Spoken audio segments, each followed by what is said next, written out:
दोस्तों, मेरे channel सारिकास cooking diary में आपका स्वागत है। दोस्तों, आज हम गवार की फली और आलू की सब्जी बनाने वाले हैं। इसे बनाने का तरीका बेहद ही सिंपल है और खाने में बेहद ही स्वादिष्ट लगती है। तो चलिए फिर जल्दी से बनाना शुरू करते हैं। तो यहाँ पर मैंने 250 ग्राम गवार की फलियां ली है।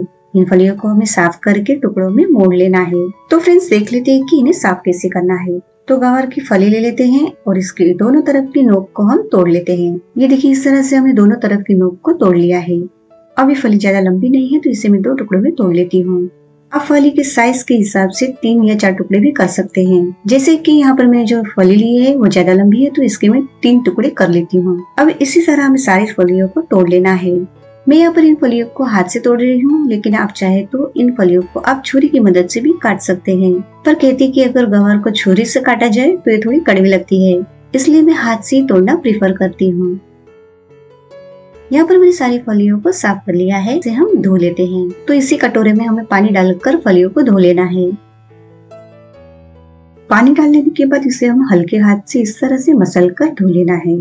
अब इस पानी को हम निकाल देते हैं और धोने के लिए दूसरा पानी ले लेते हैं। अब गवार की इस सब्जी में हम आलू भी मिलाने वाले हैं। तो यहाँ पर मैंने एक मीडियम साइज का आलू लिया है। इस आलू से हम छिलका निकाल लेते हैं और इसे टुकड़ों में कट कर लेते हैं। आलू को हमें इस तरह से मीडियम साइज के टुकड़ों में ही कट कर लेना है। अब आलू को भी हम कटोरे में डाल लेते हैं। अब सब्जी के लिए हमें लगने वाला है प्याज। तो यहाँ पर मैंने एक मीडियम साइज का प्याज लिया है। प्याज से मैंने छिलका निकाल लिया है और धो लिया है। तो इसे हम बारीक टुकड़ों में कट कर लेते हैं। प्याज भी कट हो चुका है तो इसे कटोरी में ले लेते हैं और सब्जी बनाना शुरू करते हैं। तो यहाँ इस कढ़ाई में हम 50 ml तेल डाल लेते हैं और तेल में हम डालेंगे 4 से 5 चुटकी हींग और जो प्याज हमने कट करके रखा है उसे इसमें डाल लेते हैं। अब प्याज का गुलाबी रंग का होने तक इसे हम स्लो फ्लेम पर बीच बीच में चलाते हुए सौटे करेंगे। अब प्याज गुलाबी रंग का हो गया है तो इसमें हम मिलाएंगे आधा चम्मच अदरक लहसुन और हरी मिर्च की पेस्ट। अब पेस्ट को भी हम स्लो फ्लेम पर सौटे कर लेते हैं। यहाँ पे अदरक लहसुन की पेस्ट भी सौटे हो चुकी है। तो अब इसमें हम बाकी के मसाले मिला लेते हैं। तो सबसे पहले मिलाएंगे 1/4 चम्मच हल्दी पाउडर, आधा चम्मच लाल मिर्च पाउडर, आधा चम्मच धनिया पाउडर, 1/4 चम्मच जीरा पाउडर। अब इन सारे मसालों को हम चला लेते हैं। अब इसमें हम मिलाएंगे गवार और आलू।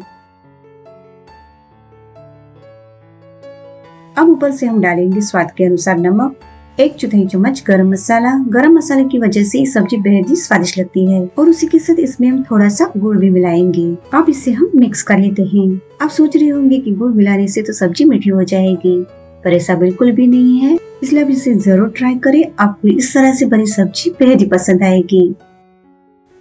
मिक्स कर लेने के बाद अब इसमें हम पानी मिला लेते हैं। तो इसमें हम आधा कप पानी मिलाएंगे। ये 1/4 कप पानी है तो मैं इसे 2 बार मिलाऊंगी। अब इसे चला लेते हैं और ढककर स्लो फ्लेम पर इसे पकाएंगे। हम इसे 5 मिनट के बाद खोलकर देखेंगे। 5 मिनट हो गए तो ढक्कन हटाकर देख लेते हैं। सब्जी में बिल्कुल भी पानी नहीं है। अब इस तरह से चम्मच की मदद से हम फली को तोड़कर देख लेते हैं। ये देखिए, अभी फली अच्छे से टूट नहीं रही है, यानी कि सॉफ्ट नहीं हुई है। तो अब इसमें हम और आधा कप पानी मिला लेते हैं और फिर से स्लो फ्लेम पर ढककर इसे पकाएंगे। हमने और 5 मिनट के लिए इसे ढककर पका लिया है। तो ढक्कन हटाकर सब्जी को देख लेते हैं। अब सब्जी में थोड़ा सा पानी बचा हुआ है तो इस स्टेज पे हम इसमें मिलाएंगे कटा हुआ हरा धनिया। अब सब्जी को चला लेते हैं और फिर से ढककर सिर्फ 2 मिनट के लिए इसे हम पकाएंगे।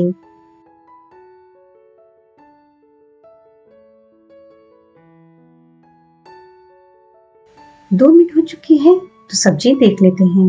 ये देखिए, हमारी सब्जी कितनी बढ़िया लग रही है और फली भी पकी है या नहीं वो हम चेक कर लेते हैं। तो ये देखिए, चम्मच की मदद से तोड़ने पर अब ये आसानी से टूट रही है, यानी एकदम से सॉफ्ट हो चुकी है और आलू भी अच्छे से टूट रहा है, यानी हमारी सब्जी बन गई है। सब्जी को हम सर्व कर लेते हैं। इस सब्जी को आप रोटी के साथ या फिर दाल चावल के साथ भी खा सकते हैं। गवार की फली की सब्जी को बनने में ज्यादा समय नहीं लगता और खाने में भी बेहद ही स्वादिष्ट लगती है। तो फ्रेंड्स, अब आप भी इस सब्जी को जरूर ट्राई करें और आपको ये रेसिपी कैसी लगी मुझे कमेंट बॉक्स में लिखकर जरूर बताएं। धन्यवाद। फिर मिलेंगे नई रेसिपी के साथ, तब तक के लिए बाय एंड गुड डे।